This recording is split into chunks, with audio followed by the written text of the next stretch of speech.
Maravillosa, lo cual me he deleitado y la he escuchado ya varias veces. Nehemías, el Señor pone en el corazón de Nehemías el volver a Jerusalén, ¿no es cierto?, a restaurar los muros. Nehemías que significa la consolación de Jehová. Jehová le había llegado al corazón lo que estaba pasando en Israel, en Jerusalén. Los muros habían sido derribados, las puertas incendiadas, y dice que en el mes Quisleu del calendario hebreo, que es el 9º mes, que eso quiere decir que tiene una finalidad, manda a Nani, dice, ¿no? Es nombre que significa gracia, ese nombre, ¿ah? Y le cuenta que lo que estaba pasando en Jerusalén, lo que había pasado, todo estaba destrozado. Y dice que toca el corazón de Artajerjes, el rey en ese entonces, y hace que lo despache con bendición a Nehemías para restaurar los muros de Jerusalén, ¿no es cierto? Debemos entender que un muro es una muralla, una unidad, una pared para estar a salvo, muy segura protección.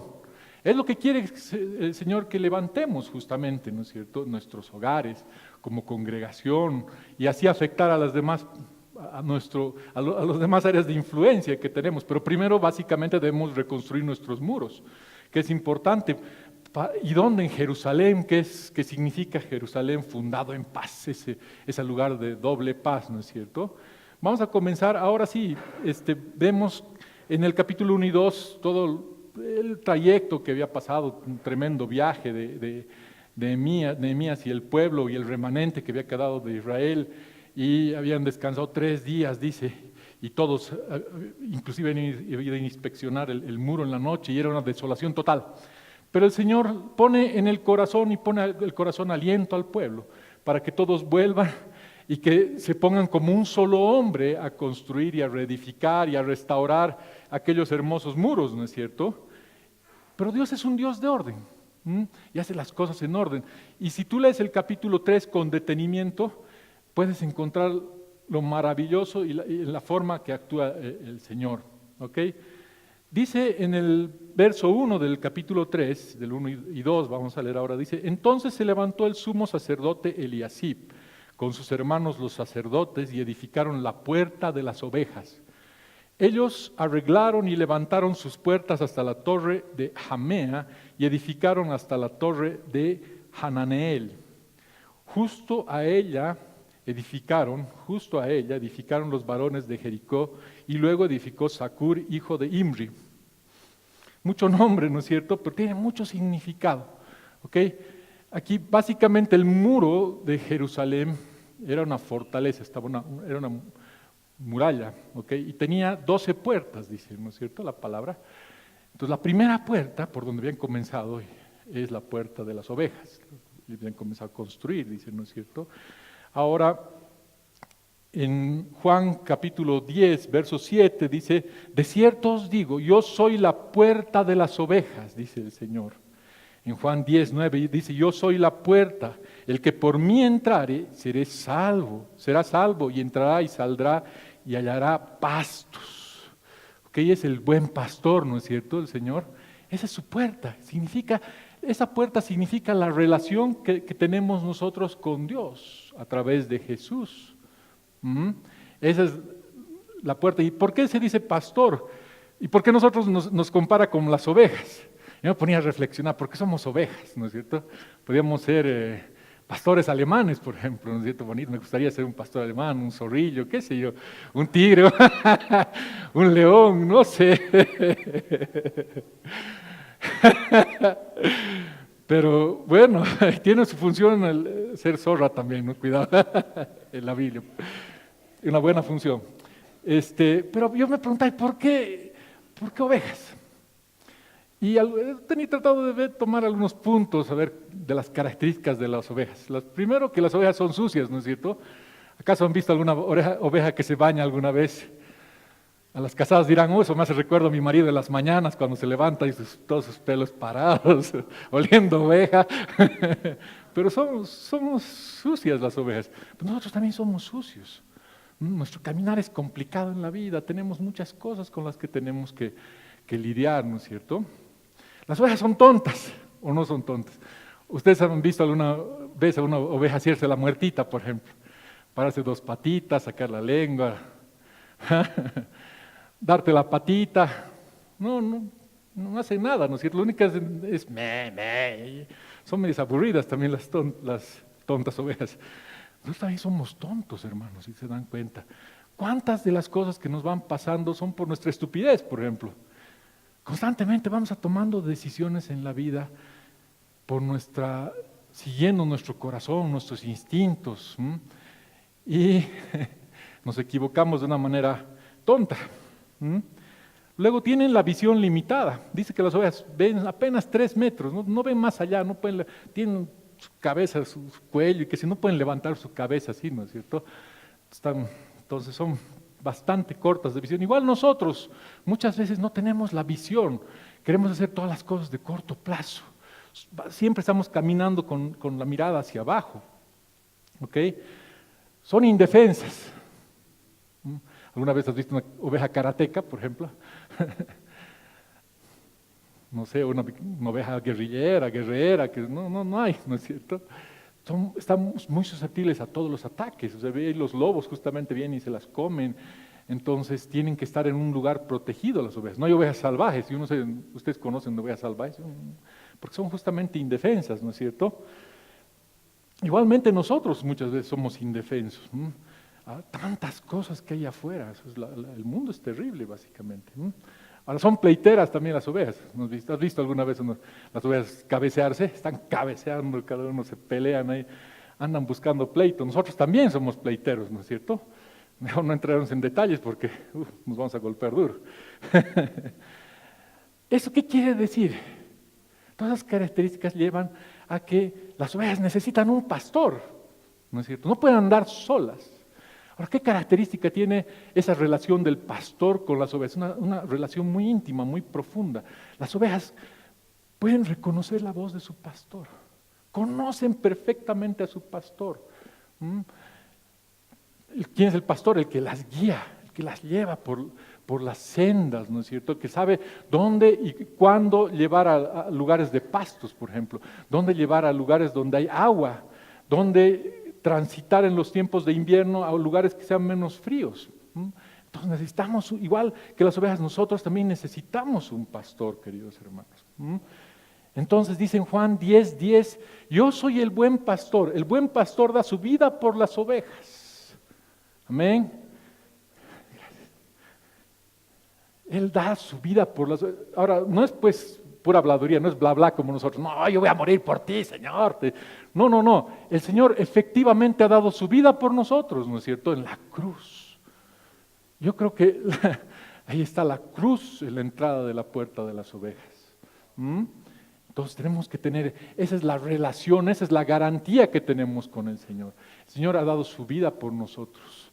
Debemos transitar por esa puerta, ¿no es cierto? Y dice, volvemos al Juan 10:9, yo soy la puerta, dice, el que por mí entrare será salvo, y entrará y saldrá y hallará pastos. Es la única puerta que está abierta constantemente en el muro. Podemos entrar y salir en libertad. Es mejor quedarse adentro, ¿no es cierto? Pero muchas veces actuamos tontamente y nos salimos, pero tenemos la garantía del Señor, que Él va a perdonar si nosotros actuamos correctamente como manda Él, que va siempre a perdonarnos, siempre va a limpiarnos, siempre va a cuidarnos, ¿no es cierto? Ahora, pero lo peligroso es salir, ahí vas a pues morir, ¿no es cierto? Pero esa es la ventaja, siempre tiene pastos verdes, dice la palabra, listos para alimentarnos, ¿no es cierto? En Juan 14:6 dice, yo soy el camino, la verdad y la vida. Nadie viene al Padre sino por mí. Eso tenemos que tenerlo claro en nuestro corazón. ¿Para qué? Para que podamos gozar de sus beneficios, ¿no es cierto? Los beneficios de la salvación. Básicamente es la puerta de la salvación. ¿Ok? Ahora, es muy importante que para que podamos estar con el Señor siempre, en esa relación directa, debemos entrar a cuentas con el Señor. Es muy importante, queridos hermanos. En Isaías 1:18 dice, venid luego, dice Jehová, y estemos a cuentas. Si vuestros pecados fueren como la grama, como la nieve serán emblanquecidos. Si fueren rojos como el carmesí, vendrán a ser como la blanca lana. El Señor está dispuesto a... No importa tu pecado, hermano querido. Lo único que importa es que tú te arrepientas, que te vuelvas al Señor. Y Él va a limpiarte, va a hacerte totalmente puro. Imagínense, tan blanco como la nieve dice que va a ser, ¿no es cierto?, nuestros pecados. Entonces esa es la ventaja que tenemos de la relación con el Señor. ¿Ok? En Nehemías 3:1 también dice, volviendo a Nehemías, dice que el sacerdote Eliasib era el que estaba restaurando, que estaba a cargo de la restauración de ese segmento del muro. Ahora, es muy importante, vamos a ver muchos nombres aquí, pero todos los nombres tienen un significado y eso es muy espiritual. Estudiar eso es demasiado profundo. O sea, estamos hablando, vamos a ir superficialmente, podríamos hablar de una puerta, más de 3 prédicas, tal vez, o 4 clases en la escuela bíblica. O sea que vamos a tener la gracia del Señor que vamos a poder estudiar esto en nuestra escuela bíblica también seguramente. Pero ahí vemos que Él dice que el sacerdote Eliasib, ¿qué quiere decir? Que Dios restaura. Ahora, naturalmente, al ser esta puerta tan importante, tenía que estar la restauración a cargo de un sacerdote, ¿ok? De un hombre de Dios, que su nombre quiere decir que Dios restaura, que restituye. Dice que ellos habían restituido hasta la torre de Jamea. Jamea significa 100, entonces quiere decir que eso fructifera, ¿ok? Que es una medida completa, ¿ok? Entonces vámonos al versículo 3, del 3 al 5. Dice, los hijos de Sana edificaron la puerta del pescado. Ellos enmaderaron y levantaron sus puertas con sus cerraduras y sus cerrojos. Y ahí habla un poco más de las demás personas que participaron. Nos habla de la puerta del pescado. ¿Qué es la puerta del pescado? Pescado quiere decir prolífico, capacidad de reproducirse.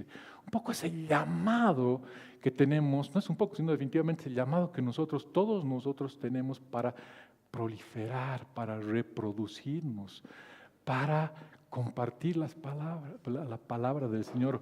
No es para nosotros lo que recibimos, ¿ok? Nuestra misión básicamente es que nos podamos reproducir. En Mateo 4, 18 al 20 dice, andando Jesús junto al mar de Galilea, vio a Simón y a Andrés, su hermano, nos dijo, y les dijo, Simón Pedro era, y les dijo, venid en pos de mí y os haré pescadores de hombre. Eso es lo que quiere que el Señor que seamos, pescadores de hombres, ¿ok? Que podamos hacer de la palabra viva, que podamos hacer viva la palabra en nosotros, ¿no es cierto? Que podamos crecer, que podamos alimentarnos, que podamos madurar en el Señor, pero no para nosotros mismos, porque no nos vamos a engordar, ¿no es cierto? No nos olvidemos de Él, sino para que podamos reproducirnos, para que podamos ser esas manos, la extensión de los brazos para llegar a tanta gente necesitada. En Mateo 3, 8 al 10 dice, dad frutos dignos de arrepentimiento. ¿Qué tenemos que hacer para poder dar frutos? Porque el Señor quiere que nos fructifiquemos, ¿no es cierto? Pero tenemos que dar primero, ¿a través de qué? Dar frutos dignos de arrepentimiento. Esa verdadera metanoia que tiene que haber en nuestros corazones. La metanoia, como hemos aprendido en la escuela bíblica, que a propósito, bueno, faltan 2 semanas más, estoy esperando con ansias para volver y les invito a que sigamos. ¿Pero qué quiere decir esa metanoia? Es el cambio de actitud, un cambio de estilo de vida, como consecuencia de un cambio de mentalidad. Es lo que tenemos que conseguir todos nosotros para dar frutos, ¿ok? Porque de boca para afuera no vamos a poder dar frutos, siendo paspacos no vamos a poder hacer nada, ¿no es cierto? Entonces el Señor quiere que demos frutos dignos de arrepentimiento, ¿ok? Ahora, ¿quiénes participan en la reconstrucción de este segmento del muro? ¿Okay? Dice que es Sená. Quiere decir, Sená dice pinchar o ser espinoso. ¿Eso qué quiere decir? Provocar, instigar, aguijonear. Tenemos que tener, la palabra del Señor nos da esa ventaja, que podamos pinchar a los hermanos, ¿no es cierto? Aguijonear, motivar, para que conozcan, para que vengan. Eso deberíamos tener todo el tiempo nosotros. Tenemos que tener en nuestra espada en la mano. ¿Para qué? Para atraer a las personas, ¿no es cierto? Para darle respuesta oportuna, inmediata. ¿Ok? Es muy importante. ¿Okay? Entonces, Meremot dice alturas, era hijo de Urías, es la llama de Jehová. Para que podamos también dar esos frutos, tiene que estar encendida la llama de Jehová en nuestras vidas, ¿ok? Mesulam, quiere decir aliado, amigo, era hijo de Berequías, que quiere decir bendición, y era hijo de Mesesabel, que es librado por Dios. Dios nos va a librar, nos ha librado básicamente, y ha traído bendición. ¿Pero qué quiere que seamos con Él? O sea, ¿cuál es la finalidad de eso? Que seamos sus amigos, hermanos queridos. ¿Ok? En el verso 4 nos habla de Sadoc, que quiere decir justo y recto, que era hijo de Baaná, y que Baaná quiere decir aflicción. Muchas veces el Señor trae aflicción a nuestras vidas para que podamos cambiar y para que podamos enderezar nuestros corazones y podamos ser justos y rectos. Ahora aquí en el verso 5 nos habla de los tecoitas. Vamos a leer este libro, esto es muy importante. Y dice, e inmediato a ellos restauraron los tecoitas, pero sus grandes no se presentaron para ayudar a la obra del Señor. Bueno, los tecoitas eran un pueblo que ni siquiera vivían ahí en Jerusalén, ¿ok? Pero dice que sus grandes, las personas, sus jefes, las personas de eminencia, no querían participar en esto.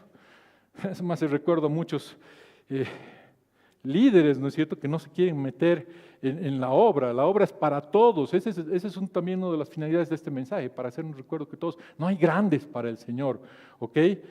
Porque básicamente si te crees muy grande para las cosas pequeñas, es porque eres demasiado pequeño para las cosas grandes, como nos dice el pastor, ¿no es cierto? Hay un dicho que es hermoso que me dice que la humildad se practica, no se platica.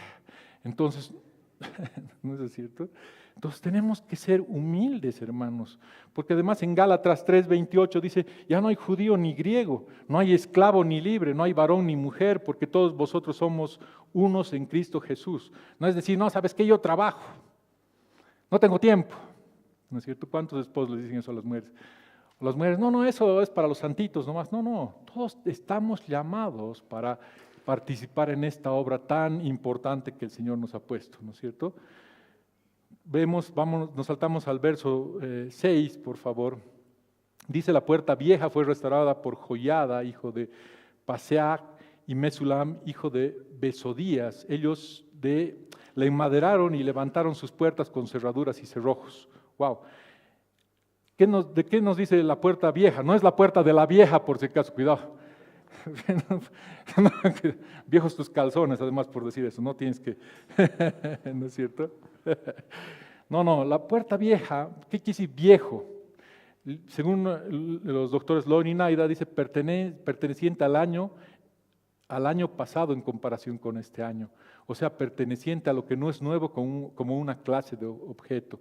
Esta puerta se relaciona a nuestra antigua forma de vivir, al viejo hombre. ¿Okay? Y además nos dice que la cerraron inmediatamente, le pusieron un cerrojo y un candado básicamente, ¿no es cierto? Le pusieron una barra y que eso tiene que estar cerrado. ¿Por qué? Porque nosotros tenemos que básicamente aprender, si queremos vivir con el Señor, si queremos tener muros, queremos vivir en una ciudad de paz, tenemos que renunciar a ese viejo hombre, ¿no es cierto? No podemos convivir, es como querer mezclar el agua con el aceite. No va. O sea, las cosas viejas son, ¿no es cierto? Ahora, cuando hemos recibido al Señor, hemos sido renovados. Nuestra mente tiene que ser también renovada. Ya no puedes vivir en el pasado, ya no puedes vivir en los recuerdos del pasado, ¿no es cierto? Recordando aquellos viejos amores, recordando aquellas farras con tus amigos, recordando las maldades que hacías, profiriendo disparates, por ejemplo, o maldiciendo. Tienes que cambiar, tienes que hacer que el Señor trabaje en tu corazón, tienes que ser realmente, como dice la palabra, renovado. Dice en Efesios 4:22 al 24, en cuanto a la pasada manera de vivir, despojaos del viejo hombre que está viciado conforme a los deseos engañosos, y renovaos en el espíritu de vuestra mente, y vestidos del nuevo hombre, creado según Dios en la justicia y santidad de la verdad. Hay deseos engañosos, ¿no es cierto? Esos son los ataques del enemigo que vienen en nuestra vida. Debemos pararnos firmes en la palabra, no podemos retroceder. Si queremos vivir en santidad, demos la vuelta y viviremos realmente enfocados y con los ojos puestos al Señor. Eso me hace recuerdo a las vírgenes insensatas, ¿no es cierto? Vírgenes que se dormían. Ahora, antes de eso, una de las traducciones también de viejo, ahí en la palabra dice durmiendo, o sea, perteneciente a estar en un estado alterado de conciencia, que no es estar despierto. Dormido, o sea, perteneciente a no tomar acción, como una extensión figurada de estar en estado de descanso, y por ende no es ser capaz de tomar acción. Cuando tú estás viviendo en el pasado, es estar como si estuvieras dormido, o que estás aletargado, estás pensando, ay, si le hubiera dicho que nos casemos, tal vez hubiéramos estado bien. Si me hubiera divorciado, tal vez hubiera encontrado a alguien mejor.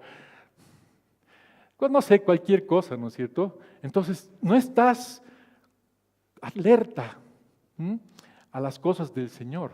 Entonces, ¿qué es lo que pasa? Las 5 vírgenes imprudentes, ¿no es cierto? Estaban durmiendo, estaban aletargadas, estaban pensando en cualquier otra cosa.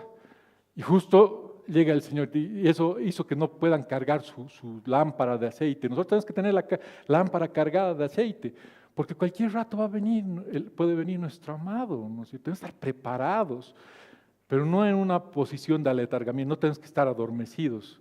Okay, algunos nombres, rapidito te voy a decir, de los que participaban. Esta Joiada, que es hijo de Pesaj. Pesaj es cojear, y Joiada quiere decir conocido de Jehová. ¿Qué te dice esto? Este era un hombre que era un hijo de una persona que había cojeado, que tenía problema de caminar, en su caminar, ¿no es cierto? Pero que el Señor lo había restaurado básicamente, ¿no es cierto? Y que se ha hecho conocido de Jehová, conocedor de Jehová. O sea, no importa cuál es tu background, cuál es tu trayectoria, qué es lo que ha pasado el día de ayer. Podido ser un gran pecador, pero ahora lo que tienes que hacer es convertirte en el nuevo hombre y conocer a Jehová. Ese es un mandato del Señor. ¿Ok? Mesulam, que era hijo de Bersodías. Bersodías quiere decir consejo de Jehová. Y Mesulá quiere decir estar seguro. ¿Qué debemos buscar? Estar seguros en el consejo de Jehová. ¿Ok? ¿A través de qué? De conocer la palabra del Señor, ¿no es cierto? Buscar al Señor. ¿Ok? Melatías, Jehová ha librado. Jadón, agradecidos, estos dos tienen relación. Debemos ser agradecidos, hermanos queridos. Es el problema, nosotros tenemos una memoria somos tan tontitos muchas veces como ovejas, que nos olvidamos quién nos ha salvado, ¿no es cierto? Y dejamos de ser agradecidos al Señor. Y venimos y aquí, poco menos por obligación, levantamos las manos. Estamos levantando cuando estamos adorando a Dios. No, tienes que estar todo el tiempo agradecido, arrodíllate, llora si es necesario al Señor. Dale gracias. Yo todos los días le doy gracias a Dios al ver a mi esposa maravillosa, veo a mis hijos que el Señor me ha regalado, veo la mañana, veo los árboles. Y eso lo he aprendido, una vez lo comparé con ustedes, con mi papá. Mi papá me decía en sus últimas horas, pues él ha muerto relativamente joven, una enfermedad, y me decía, ¿sabes qué? Y eso tal vez lo ha hecho muy sensible al Señor también, ha tenido un acercamiento muy grande al Señor, pero me decía, ¿sabes qué? Yo puedo escuchar en la mañana a los pajaritos que están en mi ventana y puedo dar gracias a Dios. Veo la maravilla de la creación. Así tan perfecta la creación que cuando abro mi ventana veo el cielo azul, digo, ¿qué milagro es este? ¿No es cierto? Puedo respirar. O sea, no sé si te has fijado en eso, en esos pequeños detalles, hermanos, ¿no es cierto? Entonces, debemos ser agradecidos a Dios. Debemos que nuestros poros puedan mostrar aquello, porque es la principal forma que vas a poder atraer a las demás personas, ¿no es cierto? Puedes decir, no, yo amo al Señor, pero estás haciendo tus maldades, o estás andando mal, o tus ojos locos están chequeando a todo lado, donde no deben.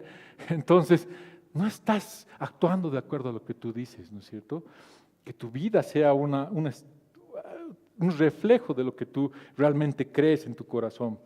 En el verso 9 nos habla de Refaías, quiere decir Jehová curado, y hijo de Ur, que es Zelda. Antes estábamos presos, ¿no es cierto? Pero Dios nos ha curado, nos ha dado libertad. ¿Quiénes estaban presos de tantas cosas negativas, de sus malos pensamientos, por ejemplo? Yo era preso de mis preocupaciones, yo andaba preso de mis deseos incontrolados, no sé, preso de tantas cosas. Pero el Señor me ha curado, hermanos. Entonces, ese tipo de gente es la que estaba levantando el muro. Por eso muchas veces las personas que se creen descalificadas para la obra están totalmente equivocadas. Yo te digo, esa es una excusa del enemigo para que tú no participes de la obra. No es decirte, ¿sabes qué? Tú no sirves para nada si tú eres un malo. Si tú haces esto o el otro o estás haciendo esto. ¿Qué quiere decir eso? Que no tienes fe en Dios. ¿No es cierto? Que no crees en sus promesas. Entonces, no te descalifiques. El único que te puede descalificar es el Señor. Y el Señor no lo va a hacer porque Él ha muerto por tus pecados en la cruz. Pero no seas necio. Construye tus muros. ¿No es cierto? Porque estar afuera, ahí sí que estás a las expensas del enemigo. El enemigo te va a atacar y te va a comer y es terrible, ¿no es cierto? En el verso 10 nos habla de Hatus, que era hijo de Hasabnías. Hasabnías quiere decir pensado de Jehová. Y Hatus quiere decir nombrado por Jehová. El Señor tiene sus pensamientos, todos los pensamientos del Señor son de bien para nosotros. Él solo tiene pensamientos de bien para nosotros. ¿Okay? Él nos tiene en la palma de sus manos, dice, ¿no es cierto? Él sabe hasta el último cabello, tiene contado hasta el último cabello que tenemos en nuestra cabeza. Conmigo se pasa buen tiempo, pero igual, Él sabe, ¿no es cierto? Somos nombrados por Jehová, somos especiales para el Señor. Así que no tenemos que dejar de lado aquello. En el verso 13 dice, la puerta del valle la restauró Hanún con los moradores de Zanoa. Ellos la reedificaron y levantaron sus puertas con sus cerraduras y sus cerrojos y 1000 codos del muro hasta la puerta del muladar. Ok. ¿Qué quiere decir? ¿Qué es valle? ¿Quién me puede decir? Todos expertos, ¿no es cierto? ¿Qué son los valles en la palabra? ¿Qué significan? Las pruebas, ¿no es cierto? Las pruebas que tenemos en nuestras vidas. Es un desfiladero, la traducción es desfiladero, viene la palabra raíz, exaltación, arrogancia, enaltecimiento, soberbia. Esos valles muchas veces pasamos por nuestra arrogancia, por nuestra soberbia, que tiene que ser trabajada en nuestros corazones también. ¿Qué dice otra traducción? Dice, cabeza de los que se glorian de la abundancia. ¿Cuántos nos gloriamos de la abundancia? Y no lo tomes solo físicamente, pues de tus bienes te puedes gloriar, por supuesto. Pero muchos nos gloriamos también, inclusive de lo que sabemos, ¿no es cierto? Bendíceme, Señor, yo doy todo, yo doy mis diezmos. Yo oro todas las mañanas, no soy como este. Pero es así, ¿o no? Muchas veces nos creemos los santos.com y estamos gloriándonos. Es terrible, ¿no es cierto? Estamos exaltados, enaltecidos. Cuidado con ver a menos a tu hermano. ¿No es cierto? Todos somos iguales ante los ojos del Señor. La traducción de los doctores Lonnie Naida dice, estar cerca de la muerte o amenazado de la muerte. Cuando estás caminando en exaltación, en arrogancia, en enaltecimiento, en soberbia, estás caminando por caminos de muerte. Cuidado, ¿no es cierto? Literalmente es un valle de sombra y de muerte. O sea, estás cerca de peligro de muerte. Ahora, ¿quiénes restauraron este segmento del muro? En el verso 13 nos habla de Hanún. ¿Okay? Hanún quiere decir doblar o inclinarse en bondad hacia un inferior, favorecer, conceder, implorar, ser amigable, apiadar, se compadece, dar, favor, gemir, hacer merced, misericordia, mostrar, orar, pedir, piedad, rogar, suplicar.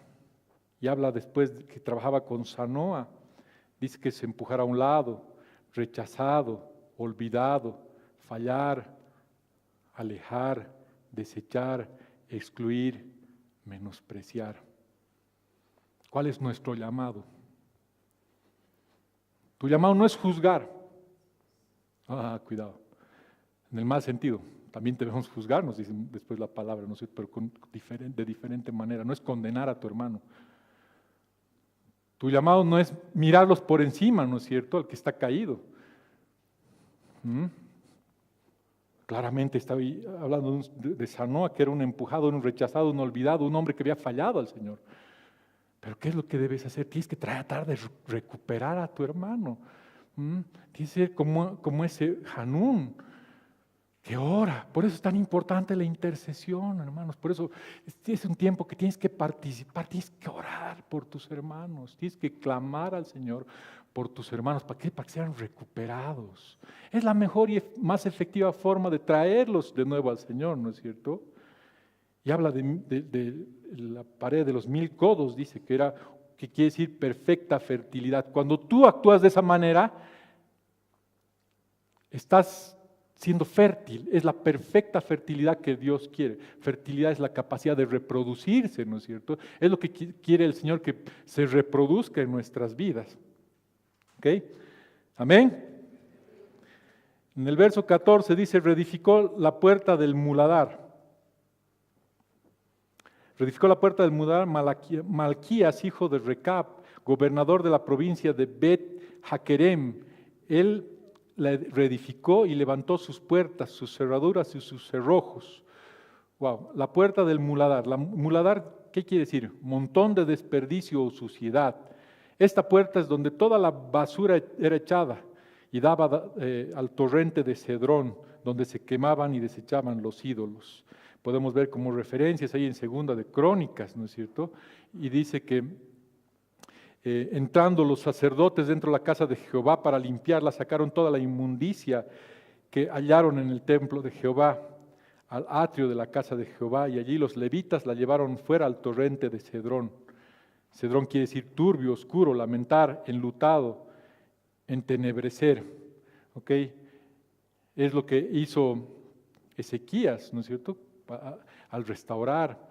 El rey Asa también, cuando la pescó a su mamá, que tenía un ídolo, agarró el ídolo, dice que lo quemó, lo molió y lo llevó al arroyo de Cedrón, ese lugar oscuro. Es lo que debemos hacer básicamente nosotros mismos. Debemos reconocer nuestros ídolos, debemos reconocer toda la basura que hay en nuestros corazones, queridos hermanos. Tenemos basura, tenemos cosas totalmente negativas, ¿no es cierto? Pero si tú quieres edificar muros altos, muros sólidos, tienes que trabajar en aquello, en botar la basura que tienes.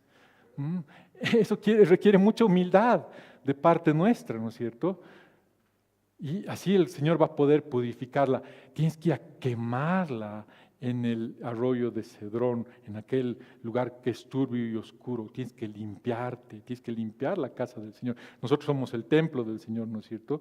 En Salmo 51, 2 dice, lávame más y más de mi maldad y límpiame de mi pecado. Tienes que pedirle constantemente al Señor que te lave, te limpie, como lo hizo David después de haber pecado tremendamente con Betsabé. Ahora vos no esperes pecar con Betsabé, no sé, cuidado. Cualquier pecado tienes que tratar de siempre estar, que el Señor escudriñe tu corazón. Dice en Juan 1:9, si confesamos nuestros pecados, Él es fiel y justo para perdonar nuestros pecados y limpiarnos de toda maldad. Esa es la promesa que tenemos en el Señor, ¿no es cierto? ¿Qué debemos hacer para que el Señor nos perdone? Confesamos nuestros pecados, ¿no es cierto? Él va a ser siempre fiel y justo para perdonarlos. En Ezequías 36:25 dice, esparciré sobre vosotros agua limpia y seréis limpiados de todas vuestras inmundicias y de todos vuestros ídolos los limpiaré. Ahora, ¿quién estaba a cargo de la reconstrucción? Era Malquías, era hijo de Recab. Recab significa montar en un animal y Malquías, Jehová es rey. ¿Qué debemos ser capaces? Debemos ser capaces de montar esa bestia, de controlar la bestia. Cuidado que la bestia te monte a vos, así que entonces tienes que ser capaz de controlar esa bestia, tu naturaleza carnal, todas las cosas, aquellas cosas que te hacen pecar, tienes que llevarlas ante el Señor, ¿no es cierto? En el verso 15, vamos avanzando por favor, dice Salum, hijo de Colzoe, gobernador, Salum, hijo de Colzoe, gobernador de la región de Mizpa, restauró la puerta de la fuente, él la reedificó, la enmaderó y levantó sus puertas, sus cerraduras y sus cerrojos, y el muro del estanque de Siloé hasta el huerto del rey y hasta las las gradas que descienden a la ciudad de David. Ok, nos habla de la puerta de la fuente. Fuente quiere decir ojo, o otra traducción dice mirar hacia arriba formalmente, alzar los ojos, o sea, ver un objeto con el ojo, tener la vista abierta, ¿no es cierto? Es un manantial de agua, o sea, una fuente de agua subterránea, un lugar valioso en tierras áridas. En el Salmo 36, 8 al 9 nos dice la palabra: serán completamente saciados de la grosura de tu casa y los abrevarás del torrente de tus delicias, porque contigo está el manantial de vida, en tu luz veremos la luz. ¿Quién es el manantial de vida?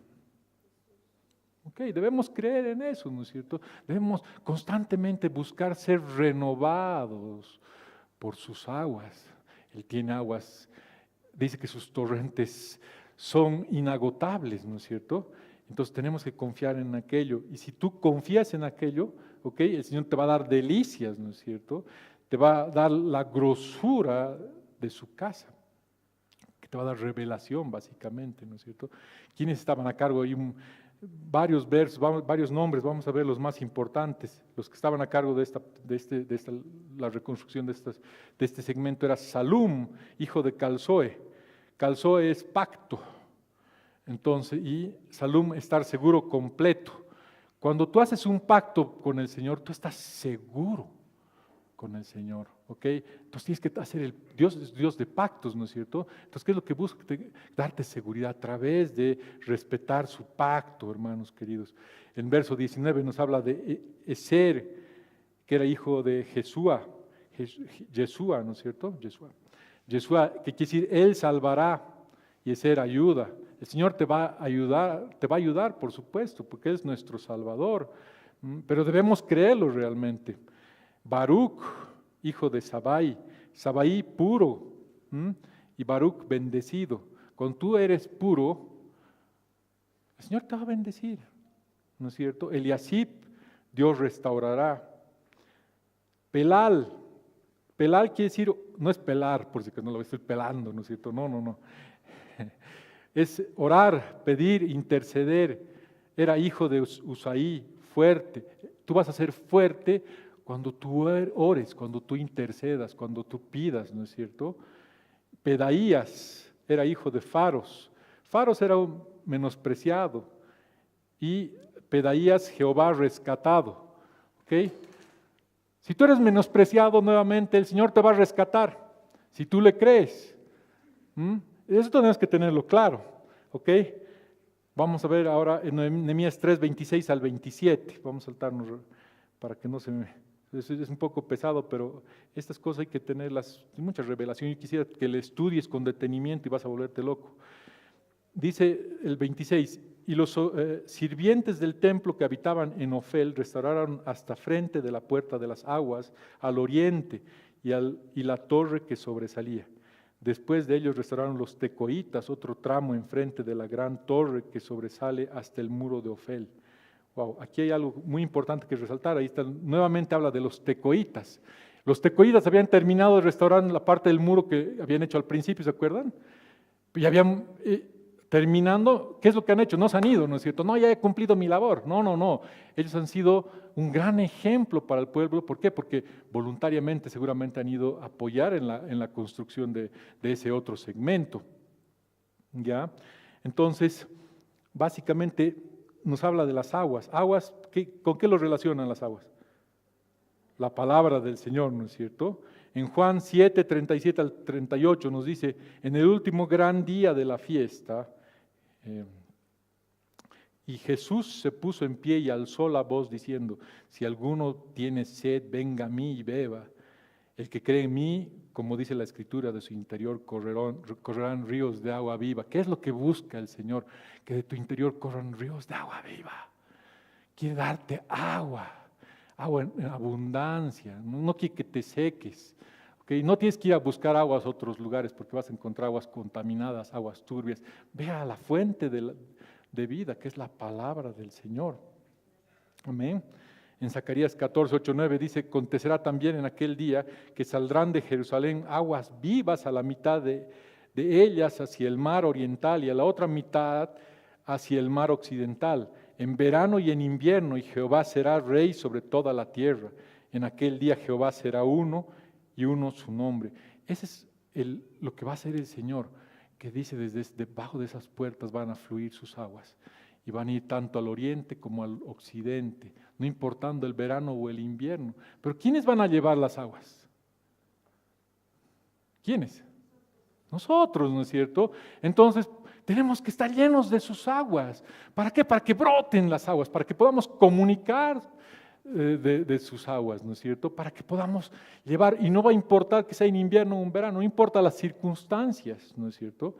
Básicamente nosotros vamos a ser portadores de las aguas.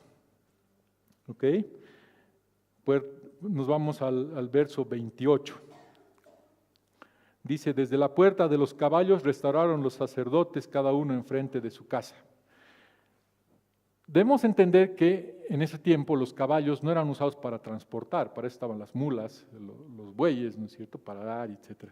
Los caballos básicamente eran usados para la guerra. Era un ejército, tenía caballos y carros, tenía una marcada ventaja. Por eso Dios nos advierte en su palabra. En el Salmo 20, 7 al 8, en la traducción del lenguaje actual nos dice, algunos confían en sus carros de guerra, otros confían en sus caballos, pero nosotros solo confiamos en nuestro Dios. Esa gente tropezará y caerá, pero nosotros nos levantaremos y seguiremos en pie. En Isaías 31, 1 al 2 dice, hay de los que descienden a Egipto por ayuda y confían en caballos, y su esperanza ponen en caballos, porque son muchos, y en jinetes, porque son valientes, no miran al Santo de Israel, ni buscan a Jehová. Debemos aprender, hermanos, ¿dónde ponemos nuestra confianza? Como hombres estamos siempre tentados o motivados a poner nuestra confianza en los caballos, ¿no es cierto? En las cosas materiales. ¿Tienes plata? Bueno, te confías en tu dinero. Eres un profesional, confías en tu profesión. Eres linda, confías en tu belleza. Eres viejo, confías en tu experiencia. No sé, cualquier cosa. No debemos confiar en aquellas cosas. Simplemente debemos confiar en Dios, que Él es que pelea nuestras batallas, dice la palabra del Señor. ¿No es cierto? En 2 Corintios 10, del 3 al 5, dice, porque aunque andamos en la carne, no militamos según la carne, porque las armas de nuestra milicia no son carnales, sino poderosas en Dios para la destrucción de fortalezas, derribando argumentos y toda altivez que se levanta contra el conocimiento de Dios y llevando cautivo todo pensamiento a la obediencia de Cristo. ¿Qué es lo que debemos hacer? Debemos confiar plenamente en Dios. Debemos llevar esos pensamientos que vienen a motivarnos, a empujarnos a confiar en las cosas materiales. Debemos llevarlos a la obediencia del Señor. Muchas veces el Señor te pide que hagas las cosas en contra de la corriente, normalmente lo hace, pero debemos hacerlo en fe, debemos creer en Él. El Señor no te va a fallar, ¿no es cierto? No te va a mentir, el Señor no miente, ¿no es cierto? No miente, no es hijo de hombre para que se arrepienta, ¿no es cierto? Continuamos con el verso 29 al 30.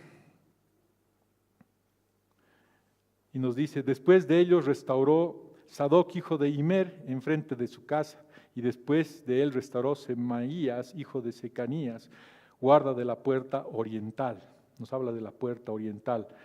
Oriente es el este, si no sabemos, ¿no es cierto? Ahora debemos saber que por el oriente sale el sol, ¿no es cierto?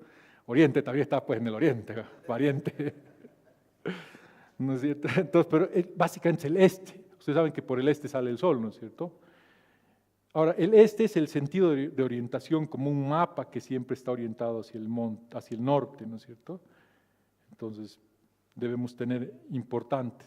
Han visto en los mapas, las brújulas, está el norte marcado y el este a un lado, ¿no es cierto? Dice en Colosenses 3:2, poned la mira en las cosas de arriba, no en las cosas de la tierra. Ya, un poquito nos aclara aquí, o sea, las puertas del oriente nos hablan de la dirección, ¿dónde están puestos tus ojos? Debemos poner nuestra mirada en las cosas de arriba. En Hebreos 12:2 nos dice, puestos los ojos en Jesús, el autor y el consumador de la fe, el cual por el gozo puesto delante de él sufrió la cruz, menospreciando el oprobio, y se sentó a la diestra del trono de Dios. Hermanos queridos, es tiempo de poner nuestros ojos en el Señor. El no hacerlo va a hacer que no puedas estar atento a lo que el Señor está haciendo, ¿no es cierto? Entonces tienes que levantar tu mirada, tienes que poner tu mirada hacia arriba y dirigida hacia el oriente.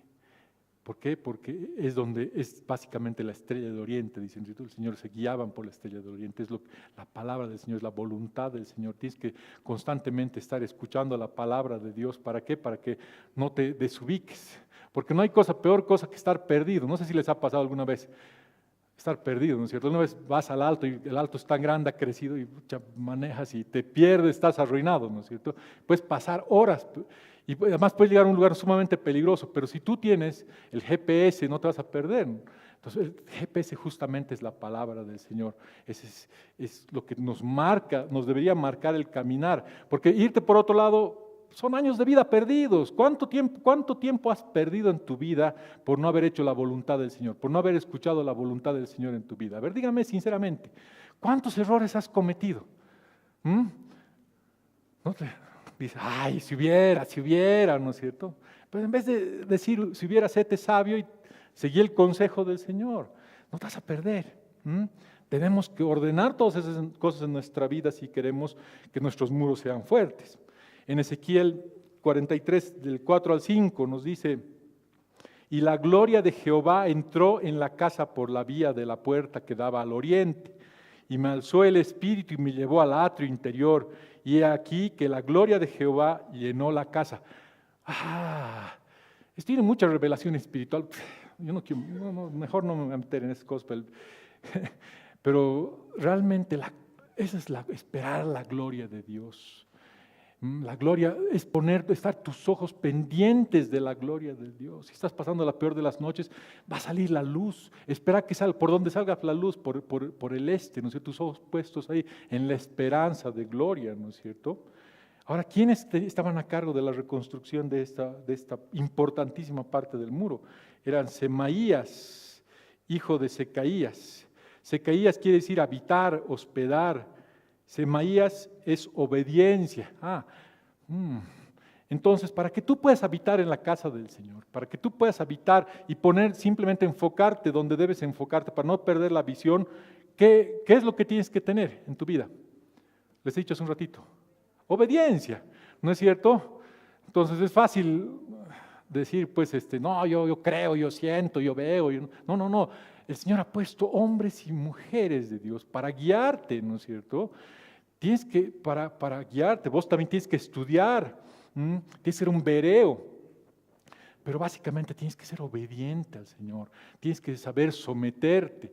Muchas veces no nos sometemos, nos gusta ser como esos caballos briosos por todos lados, saltando ahí, pateando por todos lados, pero después sufrimos las consecuencias. Seamos obedientes para no perder la visión, ¿ok? Muchas veces tenemos que hacer en obediencia, tenemos que hacer cosas que no nos gustan, no entendemos, ¿no es cierto? El Señor, por ejemplo, va y le dice, ay, pastor, quiero casarme, dicen las chicas. Pero con y bueno, ven que ese es un terriblón. Entonces, te dice el pastor que no lo hagas, no lo hagas, ¿ok? No te enojes, pero no lo hagas, haz caso, no vas a sufrir, acordate, ¿ok? Entonces tienes que ser obediente a la palabra del Señor. Nehemías, en el verso 31, ya estamos terminando. Nomás creo que vamos a terminar temprano, no sé. Dice, después de él restauró Malquías, hijo del platero, hasta la casa de los sirvientes del templo y de los comerciantes, enfrente de la puerta del juicio y hasta la sala de la esquina. Wow, esa es la puerta del juicio, ¿ok? Vamos a comenzar traduciendo qué quiere decir Malquías. Malquías es Jehová es rey. Malquías reconoció gobierno de Dios es alguien que reconoció el gobierno de Dios en su vida, alguien que ha dejado que el reino de los cielos sea instaurado en su corazón, alguien que anhela la madurez, que está sometido a los lineamientos del gobierno celestial sobre su vida. No depende de las leyes ni preceptos de este mundo, sino del reino de Dios. Alguien que permite que el Espíritu Santo inspeccione su vida. Esta puerta también era conocida como la puerta de la inspección. Entonces, ¿qué es lo que tiene que hacer un hombre maduro? Si tú quieres tener muros sólidos y fuertes, tienes que permitir que el Señor constantemente esté escudriñando tu corazón. Constantemente tienes que dejar al Espíritu Santo trabajar sobre tu vida. Entonces, ¿tú le haces caso al Espíritu Santo? Ese check, ¿no es cierto?, que nos dice muchas veces, quieres salir, quieres ir a bailar, te llaman tus amigas o tus amigos, qué sé yo, vamos a bailar, te dice, te sale un check, pero ¿le haces caso o no? O le das un golpe, no, dase el hambre nomás, le dices, con un traguito lo voy a matar. Entonces, no, tienes que ser sensible a la palabra del Señor, es someterte. Yo creo que es uno de los puntos más importantes y más difíciles en nuestras vidas, el someterse a los juicios del Señor. En el Salmo 139, 23 al 24 dice, examíname, oh Dios, y conoce mi corazón, pruébame y conoce mis pensamientos, y ve si hay en mi camino de perversidad, y guíame en el camino eterno. Wow. Le estás dando total autoridad al Espíritu Santo, al Señor, para que te pueda examinar. Ahora, les voy a hacer una pregunta, pero es también complicada. ¿Estás dispuesto a que te examine el Señor? ¿Qué pasaría a ver si ahorita examinamos? Nos vamos a encontrar con qué barbaridad. Entonces eso también quiere decir, tienes que caminar en santidad, ¿no es cierto? Tienes que tratar de procurar vivir una vida recta, una vida adecuada, una vida que sea agradable al Señor. ¿Estás viviendo en una vida agradable? ¿Estás tratando con todo tu corazón de cumplir con los mandamientos del Señor? ¿Estás tratando de tener una relación profunda con el Señor? Son preguntas difíciles, ¿no es cierto? No es venir nomás aquí a hacerte el santo.com y después vivir tu vida despatarradamente, ¿no es cierto? El Señor te está viendo. Pero aparte de pensar en las consecuencias, piensa en que una de las formas de mantener tu muro sólido, firme, íntegro, sin grietas, es mantener una vida transparente. Por eso tenemos que ser transparentes, nos dice la palabra, ¿no es cierto? Como el agua, cristalinos, que no haya nada, que hay ninguna mancha por ahí abajo, ¿no es cierto? Entonces trataremos. Ahora yo les digo, pues estás loco, me va a decir, no se puede hacer así. No, por supuesto que es un caminar, es un proceso, es un cambio de mentalidad. El cambio de mentalidad no es de la noche a la mañana, no somos robots, ¿no es cierto? No es un chip, te van a cambiar y te vas a volver un santito. No. Pero tienes que ir luchando contra todas esas cosas, ¿no es cierto? Y después, tenemos las dos puertas que no nos mencionan en este capítulo, que está básicamente la puerta de la cárcel, la puerta de Efraín, pero ni voy a tocar eso porque después se van a rayar. ¿Ok? Entonces, básicamente debemos hacer eso. Luego, en el verso 32, que lo vamos a leer ahorita para finalizar, dice, y entre la sala de la esquina y la puerta de las ovejas, ¿ok? O sea, volvieron, básicamente, o sea, es un circuito, ¿no es cierto? Son 12 puertas, ahí no se menciona 10, entonces habían terminado ya en la puerta de la inspección o del juicio, y dice que volvieron a la puerta de las ovejas, que es el Señor, ¿no es cierto? Y en Apocalipsis dice, del 1 al 8, dice, yo soy el alfa y la omega, principio y el fin, dice el Señor, el que es y el que era y el que ha de venir, el todopoderoso. Básicamente, todo comienza en el Señor y todo tiene que terminar en el Señor. Así van a estar totalmente fuertes y sólidos tus muros. ¿Okay? Entonces, siempre tu primer pensamiento sea el Señor, que tu último pensamiento también lo sea. Algo que tengo que aclarar también aquí, me encanta, cómo termina, ¿no es cierto? ¿Cómo termina? Dice, y entre la sala de la esquina y la puerta de las ovejas, restauraron ¿quiénes? Los plateros y los comerciantes. Eran personas ocupadas también, ¿no es cierto? Eran personas, los comerciantes, imagínate, sus puestos, tenían sus tiendas, tenían sus empresas. Los plateros igual, tenían un oficio que era bastante requerido en ese tiempo. pero también estaban haciendo la obra, ¿no es cierto? Entonces, nuevamente, eso no hay excusas para hacer la obra del Señor, no importa qué es lo que hagas. Okay, dedícate al Señor, o sea, entrégate al Señor. Si tienes negocios, está bien, no te digo que te salgas de tus negocios, porque tal vez tu llamado es que estés ahí, pero también dedícale tiempo, es importante. Trabaja en tus muros, trabaja en tus altares familiares, no llegues el domingo y digas, ¿sabes qué? Estoy cansado y estoy aburrido, ya mucha iglesia, mucha palabra, no, es fundamental.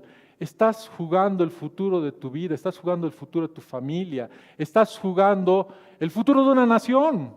Porque lo que estamos tratando de hacer aquí es cambiar una nación, hermanos, ¿no es cierto? Estoy seguro que a través de sus hijos, pues nosotros no somos los únicos, esta nación va a doblar rodillas al Señor, pero si nosotros somos flojos, somos holgazanes, si somos dejados, si estamos pensando en otra cosa, no vamos a poder realmente ser obreros efectivos ante los ojos del Señor. No hay excusa, no importa, sea lo que sea, si eres mujer, hombre, si eres viejo, si eres niño, si tienes problemas, si tienes algún problema físico, si tienes algún problema de enfermedades, únete.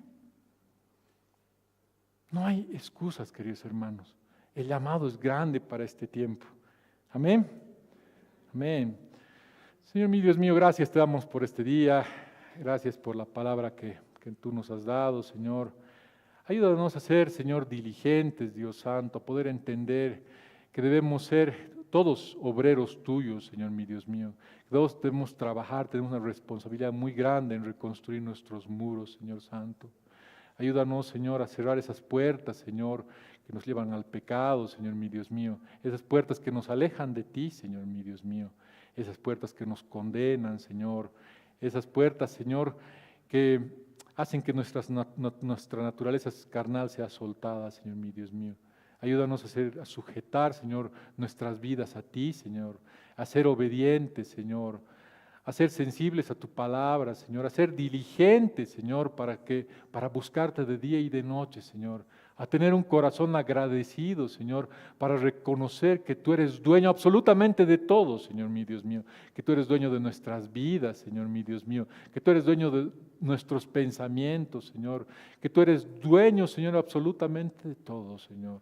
Te pedimos que nos ilumines, que nos ayudes a ser esforzados, a ser valientes, Señor, para poder afrontar este tiempo, Señor, de levantar los muros, Señor, a no ser flojos, Dios mío, ni adormecernos, Señor, a dejar de ver el pasado de una vez en nuestras vidas, Señor, sino y enfocarnos más bien, Señor, en lo que tú tienes para nosotros, en ver el oriente, Señor, mi Dios mío, en no perder la dirección, Señor, que tú has puesto para esta casa, Señor. Permítenos, Señor, tener un corazón lleno de amor, Señor Santo, para que podamos ser portadores también de amor, Señor, para que seamos misericordiosos, Señor, para que no cesemos en la oración, en la intercesión, Señor, mi Dios mío, para que dejemos de juzgar a las demás personas, Señor, para que podamos ver a los demás como tú nos ves, Señor. Ayúdanos a ser obreros humildes y fieles, Señor, para tu obra. Te pedimos todo esto en el nombre poderosísimo de Jesús. Amén. Amén.